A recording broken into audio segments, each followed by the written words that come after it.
Silakan kepada. Saya nggak sanggup mau sejam, Pak 15. Ya, kalau nggak sanggup 1 jam, ya 5 menit saja, Pak Cawapres. Monggo silakan, Pak Anies.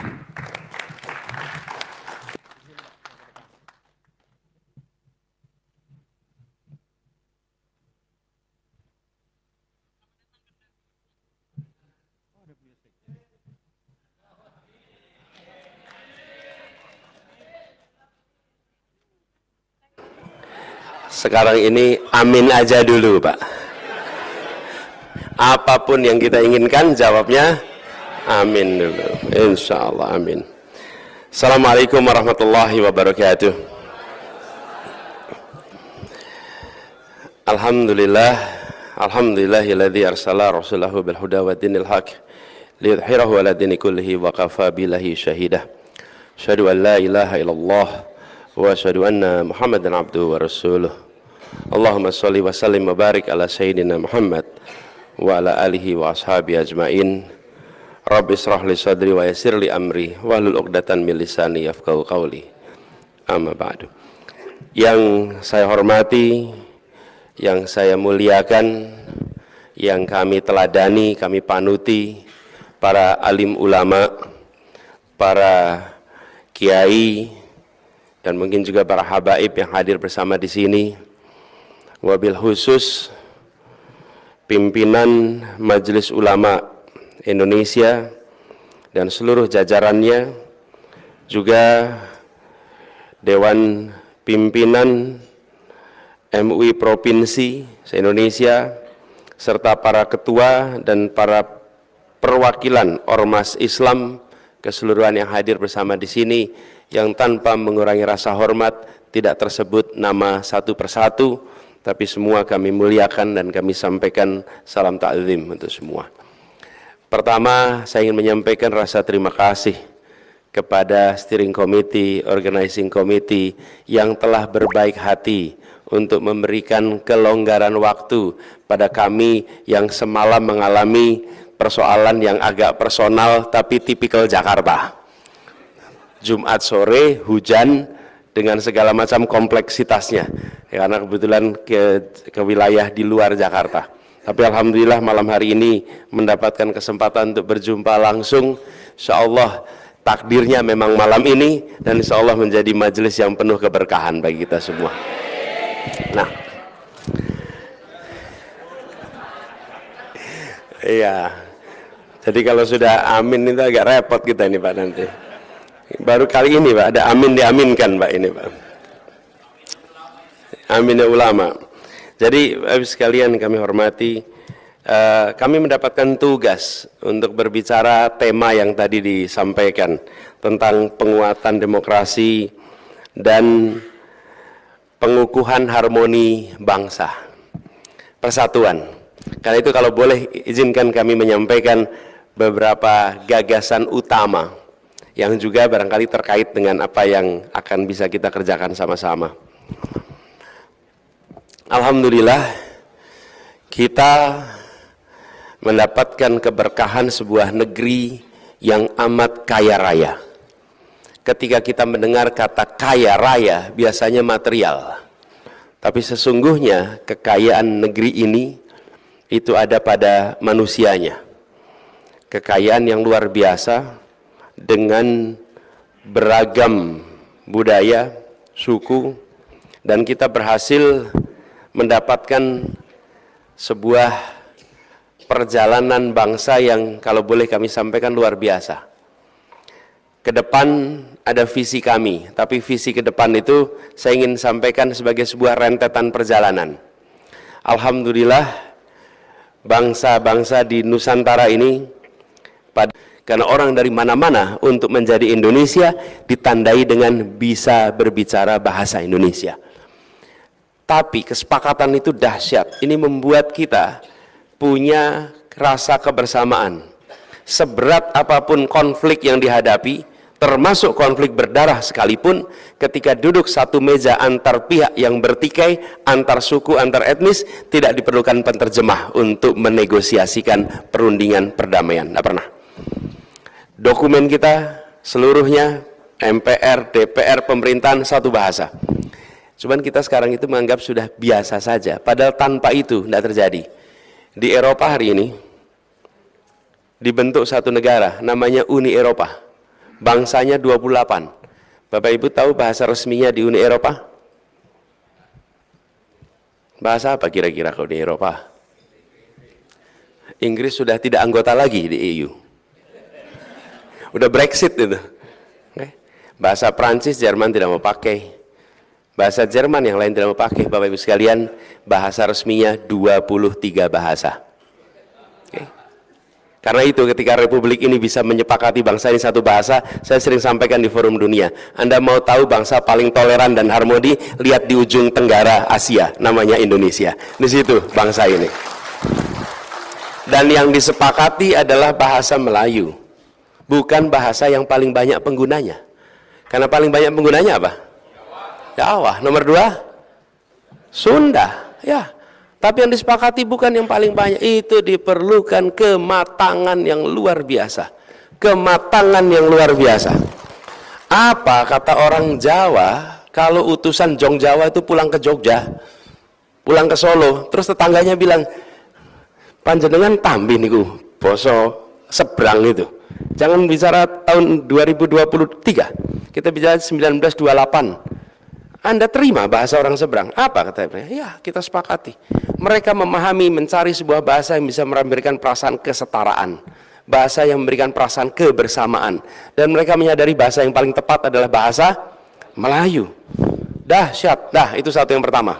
Gak usah panjang-panjang di sini. Satu pertama tuh. Satu yang kedua, kita menjadi satu bangsa, satu negara. Satu bangsa, satu negara. Tahun 45. Jadi punya negara sekarang. Satu yang kedua. Satu yang ketiga adalah 1950 ketika ada petisi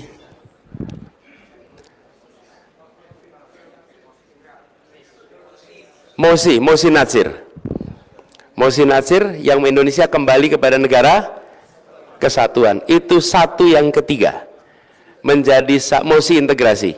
Satu negara kesatuan. Sebelumnya yang namanya Republik Indonesia, ahlan wa sahlan, adalah Yogyakarta dan sekitarnya, bukan tempat lain. Yang lainnya Republik Indonesia Serikat. Ini satu yang ketiga. Tapi wilayah Indonesia baru tanah, airnya tidak masuk Indonesia. Laut Jawa perairan internasional, Selat Sulawesi perairan internasional, Arafura seluruhnya perairan internasional. Lalu tahun 57 Juanda melakukan deklarasi yang kita kenal dengan deklarasi Juanda, menyatakan seluruh tanah dan air dalam batas zona ekonomi eksklusif adalah wilayah Indonesia. Tapi dunia belum mengakui. Dunia tidak mengakui. Baru tahun 82, 25 tahun perjuangannya baru diakui. Ini satu yang keempat. Jadi kita sudah mengalami satu. Ini judul di sini adalah harmoni bangsa. Ini semua menjadi satu ini. Satu bangsa, satu negara, satu kesatuan, satu tanah air. Sekarang kita menuju menurut kami satu yang kelima yang harus kita hadirkan, yaitu satu kemakmuran untuk seluruh Indonesia. Yang kelima nih. Jadi hari ini kita sudah 1-4, tapi kita ini masih timpang, ketimpangan yang luar biasa. Bila kita lihat kualitas manusia, pembangunan itu bukan soal barang yang bisa difoto, pembangunan itu tentang manusianya, kesejahteraan manusianya. Indeks pembangunan manusia, Jawa dan Sumatera, tahun 2013, angkanya 69. 2013. Di luar wilayah itu, angka 69 itu tahun 2022. Selisihnya 10 tahun, bukan 4 poin. 10 tahun. Jadi mengangkat kualitas manusia 1 poin, 2 poin itu kelihatannya kecil, tapi ketika bicara waktu diperlukan waktu 10 tahun. Apalagi bila kita lihat lebih jauh, kota dengan luar kota pedesaan. antar pulau, ketimpangan menjadi fenomena kita hari ini. Bila ini tidak diselesaikan, maka potensi disharmoni bisa terjadi. Ibu bapak sekalian tentu ingat peristiwa balkanisasi tahun 90-an yang efeknya Bosnia mengalami, masyarakat Bosnia Herzegovina mengalami kekerasan ethnic cleansing waktu itu. Apa yang terjadi di sana? Ya, konflik antar etnik itu di ujung. Tapi sebelumnya 8 wilayah di dalam Yugoslavia mengalami ketimpangan yang luar biasa antara Makedonia, kemudian Bosnia, Serbia, Slovakia, dan seluruh negara itu timpang yang luar biasa, ketimpangan yang dibiarkan, ketimpangan yang tidak diselesaikan. Lalu di ujung muncul pemantik pecah. Ini seperti hutan yang dikeringkan, lalu tinggal satu puntung rokok jatuh, maka terbakar hutan itu. Hari ini kita sedang menyaksikan ketimpangan yang terus-menerus dan tidak secara sistemik diselesaikan. Bila ini dibiarkan, itu sama dengan kita mengeringkan hutan. Tapi bila ketimpangan ini dibereskan, maka hutan kita lembab basah. Jatuh puntung apapun, insya Allah tidak akan terbakar. Itulah visi kita, mempersatukan Indonesia dengan menghadirkan keadilan supaya muncul kesetaraan, dan dari situ muncul kemakmuran yang setara seluruh Indonesia. Itulah sebabnya istilahnya satu kemakmuran. Ini satu-satu-satu sebelum kami dapat nomor urut 1, Bapak Ibu sekalian. Ini jauh sebelum itu semua. Kami satu-satu. Ini satu yang kelima yang harus kita kejar sama-sama. Nah, bila ini bisa kita kerjakan sama-sama, maka di Indonesia kita akan punya perasaan kebersamaan. Ideologi yang dibawa dalam artian nilai adalah nilai keadilan. Dan ini pula yang ketika kami mendapatkan amanat di Jakarta, amanat ini kami emban dengan mengarus utamakan satu kata keadilan. Kata keadilan untuk semua aspek kebijakan. Kata keadilan, adil itu abstrak. Rasa keadilan itu konkret. Tapi kalau siapapun yang belajar filsafat pasti akan tahu, adil itu abstrak. Tapi rasa keadilan itu nyata. Nah, ketika kita kemarin bertugas di Jakarta, kami sampaikan ini nilainya nih. Nilai yang dipegang apa? Nilai keadilan. Di dalam semua aspek. Setiap kebijakan yang dibuat ditempelkan dengan sebuah pertanyaan. Apakah kebijakan yang dibuat menghadirkan rasa keadilan? Apakah sistem yang sekarang disusun menghadirkan rasa keadilan? Dan ketika itu dipasang, mendadak semua berpikir tentang bagaimana kebijakan jadi adil. Pendidikan. Ini pertanyaan, sudahkah kebijakan rekrutmen siswa mencerminkan rasa keadilan? Nah, itu baru mikir tuh. Ini kelihatan sekolah-sekolah bagus-bagus di Jakarta ini isinya anak-anak kelas menengah ke atas. Ini kalau didiamkan, nanti yang di bawah terus di bawah, yang di atas makin ke atas. Mau dibiarkan? Nah boleh, karena Pak Gubernur bilang harus berdasarkan pada prinsip keadilan. Lalu mereka mencari cara supaya keadilan itu muncul. Yang agak kerepotan itu Dinas Bina Marga, Bapak Ibu sekalian. Bina Marga ngurusin apa? Jalan.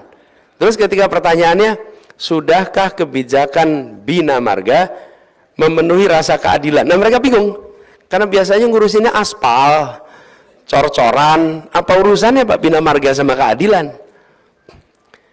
Sebentar, coba kita lihat. Yang memerlukan jalan itu siapa saja? Siapa yang memerlukan jalan? Seluruh warga. Pertanyaannya, warga paling banyak menggunakan alat transportasi apa? Kaki. Pertanyaannya, sudahkah kita membangun jalan untuk kaki?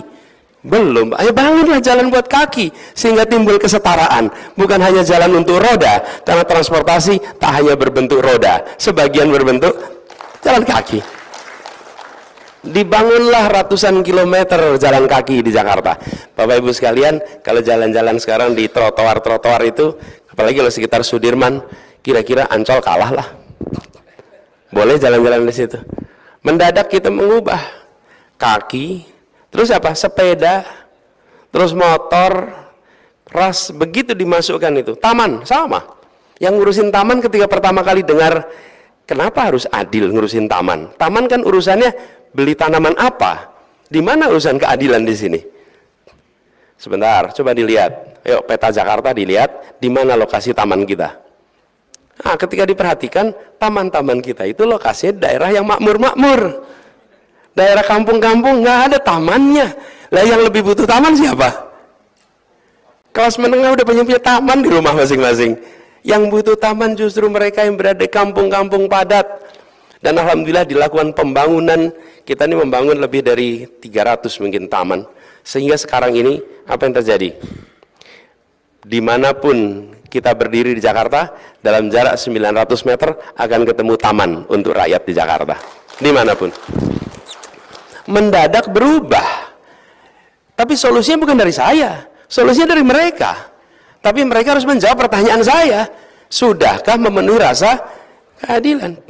Mereka yang membuat, mereka yang punya pengalaman, mereka yang punya peta. Saya berikan guideline aja, begini.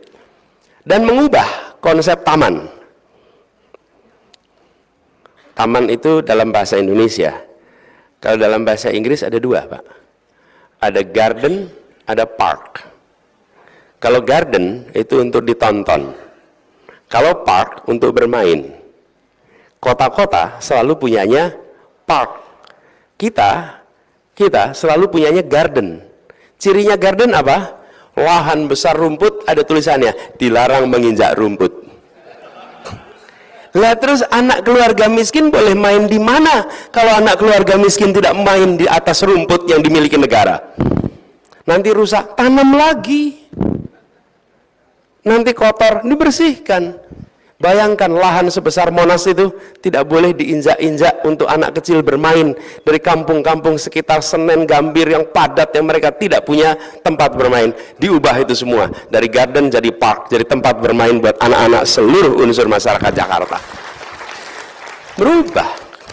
Jadi sekalian yang saya ingin sampaikan dari pengalaman kami, kepemimpinan itu makin besar organisasi yang dipimpin, makin banyak orang yang harus dipimpin, maka makin mengandalkan nilai. Makin sedikit yang dipimpin, makin mengerjakan kerja praktis. Kalau saya bertugas memimpin 25 orang, maka 25 orang satu-satu saya beri tugas. Anda tugasnya ini, Anda tugasnya ini, Anda tugasnya 25 orang. Begitu saya memimpin 250 orang, maka saya akan bikin struktur organisasi.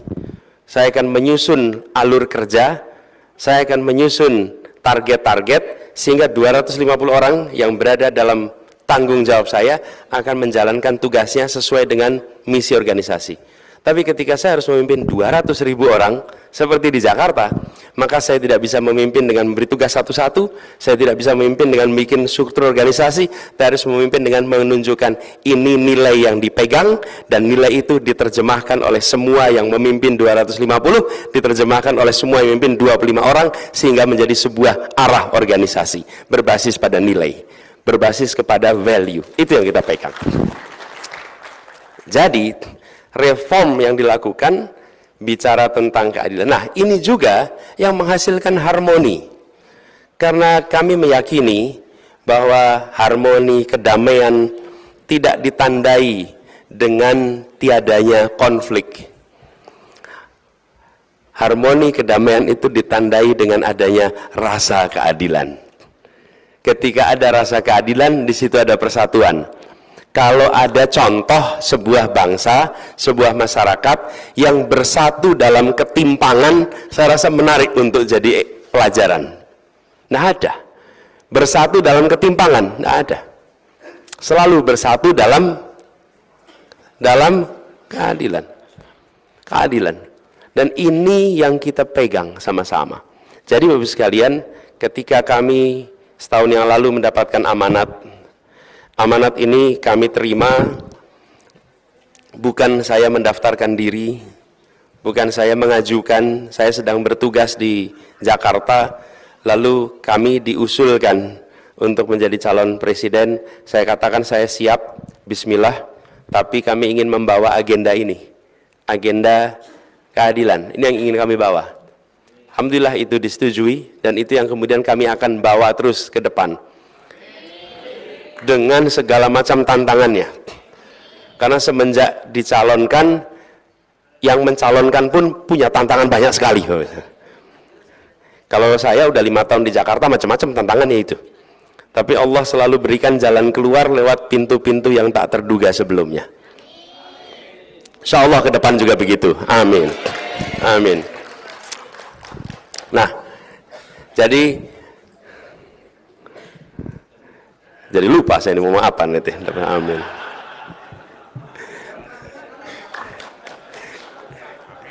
Amin. Jadi kita melihat Indonesia ini sebagai sebuah tempat yang kalau kita tidak segerakan membereskan soal kesetaraan antar semua faktor. Nah, konsep nilai itu harus diturunkan menjadi sebuah mantra yang mudah dipahami. Mudah dipahami. Jadi prinsipnya kami sampaikan, membesarkan yang kecil tanpa mengecilkan yang besar, menguatkan yang lemah tanpa melemahkan yang kuat. Pegang itu, dan kalau itu dipegang, maka pertanyaan itu tinggal ditempelkan aja. Saya beri contoh. Hari ini kita menyaksikan ada begitu banyak keluarga di Indonesia yang ingin punya rumah tapi tidak bisa punya rumah. 12,7 juta keluarga yang ngantri ingin punya rumah, tidak punya rumah. Kalau di Jakarta, Bapak Ibu sekalian, kalau Bapak Ibu boleh tebak, berapa orang di Jakarta yang punya rumah dan berapa persen yang ngontrak? Ada nggak yang mau nebak di sini? 4951. 49% penduduk Jakarta adalah kontraktor. 51% itu punya rumah. Punya rumah. Ini kalau kita biarkan terus, Bapak sekalian, ini biarkan terus. Nanti ke depan makin sulit anak-anak kita akan punya rumah. Kenapa? Senang, Bapak sekalian, coba perhatikan.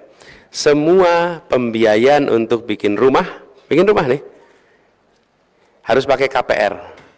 KPR itu kalau ada supir nih, pengemudi, satu pengemudi untuk keluarga, satu pengemudi perusahaan. Yang pengemudi perusahaan punya kontrak dengan perusahaan. Yang pengemudi dengan keluarga tidak punya kontrak. Gajinya sama nih. Dua-duanya ke bank mau ngurus KPR. Yang dapat yang mana? Yang perusahaan. Yang ini dapat tidak? Tidak. Nah, mayoritas rakyat Indonesia sektornya formal atau informal? Informal. Tapi negara tidak pernah diatur untuk bisa melayani mereka yang berada di sektor informal. Apa yang terjadi? Tersingkirkan, terkalahkan terus-menerus, sistemik. Itu yang menyebabkan ketimpangan itu makin hari makin sistemik. Mereka yang kecil, yang lemah, waduh, repot sekali. Saya beri contoh, kami beri contoh di Jakarta, Pak. Suatu ketika di Jakarta, oleh gubernur sebelumnya ada pelarangan menggunakan motor di jalan protokol. Jalan Tamrin, Jalan Sudirman, itu motor tidak boleh lewat. Ingat ya, bagi yang tinggal di Jakarta. Saya waktu itu panggil yang punya data. Yang punya data itu Gojek sama satunya itu apa? Grab. Saya tanya, berapa pengantaran barang dan orang ke Jalan Sudirman setiap hari? Dan jawabannya 500.000 pengantaran per hari. 0,5 juta pengantaran per hari.